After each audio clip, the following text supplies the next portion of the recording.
Modern warfare has long been built on a straightforward belief. The side with the most advanced technology and the deepest arsenal usually prevails. Precision-guided missiles, stealth aircraft, layered air defense systems. These have defined military superiority for decades, but that assumption is now being stress-tested in the skies over West Asia. What is unfolding between Iran, the United States, and Israel is not only a clash of firepower, it is a contest of economics, endurance, and industrial capacity. The battlefield may be the airspace above military bases and oil facilities, but the real struggle is being fought in spreadsheets, production lines, and supply depots. On one side, Iran is a relatively simple unmanned aerial vehicle, UAV, also known as military drones, costing roughly $20,000 to produce, and are being mass-produced. On the other, the United States and Israel is a high-end interceptor missile priced at approximately $4 million.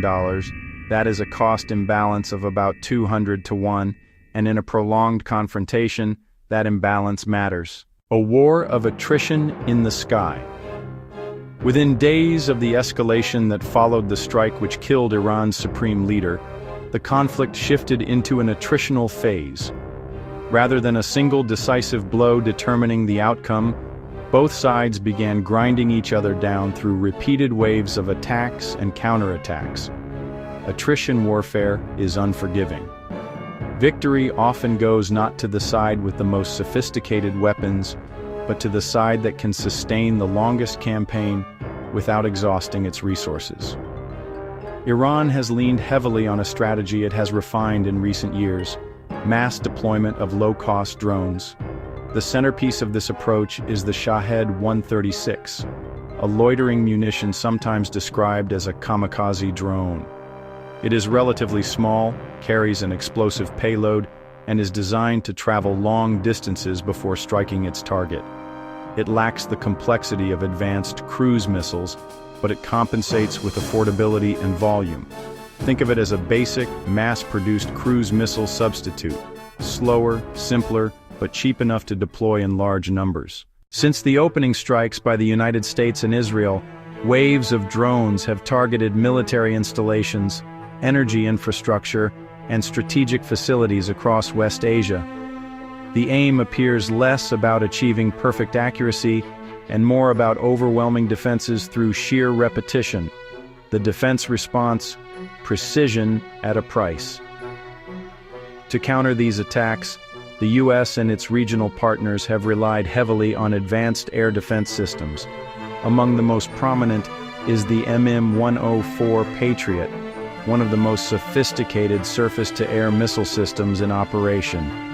The Patriot system, especially in its PAC-3 configuration, is designed to intercept incoming aircraft and ballistic missiles with high precision. Reports from regional officials suggest interception rates have exceeded 90% in several engagements. On paper, that figure is impressive. It indicates technical success and operational effectiveness. But success carries a price. Each Patriot interceptor missile is estimated to cost around $4 million. In contrast, a single Shahed-type drone costs roughly $20,000. Every time an interceptor is launched to destroy one incoming drone, the defending side may be spending 200 times more than the attacker. In short bursts, that disparity can be absorbed. In a prolonged campaign involving hundreds or thousands of incoming targets, the economics become harder to ignore. Volume versus precision. Iran has reportedly launched well over 1,000 projectiles since the conflict intensified, with many believed to be drones of the Shahed class. Analysts believe Iran's stockpile of such unmanned systems is extensive, built up over years and potentially supplemented by distributed production capabilities. More concerning for planners is the possibility that Iran is deliberately conserving its more advanced ballistic missiles. Estimates prior to the latest escalation suggested Iran retained around 2,000 ballistic missiles even after earlier exchanges with Israel.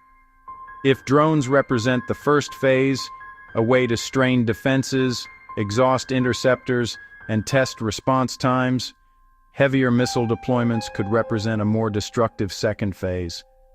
This sequencing would align with a strategy focused on cost imposition, forcing the opponent to burn through expensive defensive munitions before escalating. Production bottlenecks.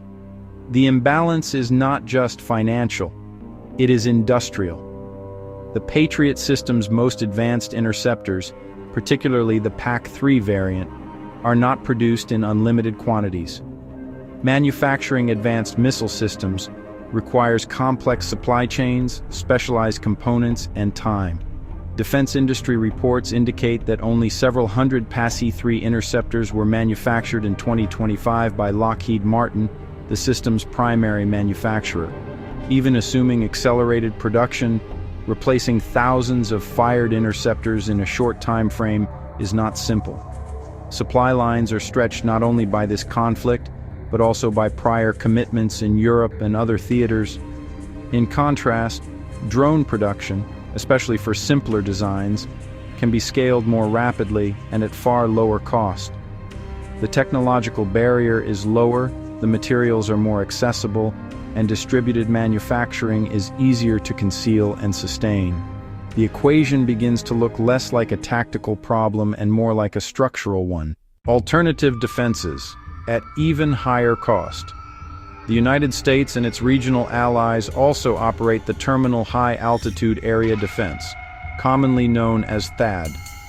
This system is designed to intercept high-speed ballistic missiles at high altitudes, often near the edge of the atmosphere, but THAAD interceptors are even more expensive, estimated at around $12 million per missile. They are not intended to be used against low-cost drones. Using THAAD to intercept Shahed-type UAVs would deepen the cost imbalance dramatically. This leaves defenders in a dilemma: use high-end interceptors and pay heavily for each engagement, or risk allowing some drones to penetrate defenses. Either option carries strategic consequences. Lessons from other theaters. This dynamic is not entirely new. Military planners observed similar patterns during the conflict in Ukraine, where relatively inexpensive drones and rockets forced defenders to expend costly air defense missiles at high rates. What makes the current situation more alarming is the scale and geographic spread. The theater spans multiple countries, key energy infrastructure, and heavily militarized zones. The volume of incoming threats, combined with the political and economic stakes, magnifies the pressure on defensive stockpiles. Attrition warfare does not ask who has the best weapon. It asks who can afford to keep using theirs. The strategic question. At its core, this confrontation has become a competition between affordability and sophistication. The $20,000 drone does not need to defeat a Patriot system in a one-on-one contest. It only needs to force the launch of an interceptor. Every successful interception still reduces the defender's inventory. If Iran can maintain high launch rates while preserving more advanced assets for later stages, it may be pursuing a strategy of gradual depletion, stretching air defenses thin before escalating further. For the United States and Israel, the challenge is twofold. Maintain high interception rates to protect critical infrastructure and civilian areas. Avoid exhausting finite stocks of advanced interceptors faster than they can be replenished. The longer this exchange continues, the more industrial capacity becomes as important as battlefield performance. Beyond the numbers. This conflict is not simply about drones and missiles. It is about sustainability. Advanced military technology provides unmatched precision and defensive capability. But precision systems are expensive, and their production cycles are lengthy. Low-cost drones, though less sophisticated, are scalable and replaceable. In a short war, technological superiority can decide outcomes quickly. In a prolonged confrontation, economics can reshape the balance of power. Right now, the skies over West Asia are filled with that reality. On one side, a swarmable, affordable platform designed for volume. On the other, a technologically superior shield that comes at a high price. The question facing military planners is no longer just whether they can intercept incoming threats. It is whether they can afford to keep doing so for as long as this conflict lasts. Because in a war of attrition, the side that runs out first does not lose because it lacked sophistication. It loses because it lacked endurance. For more investigative expo like this, please support us as you subscribe, like, and share your thoughts on the comment sessions. We love you specially.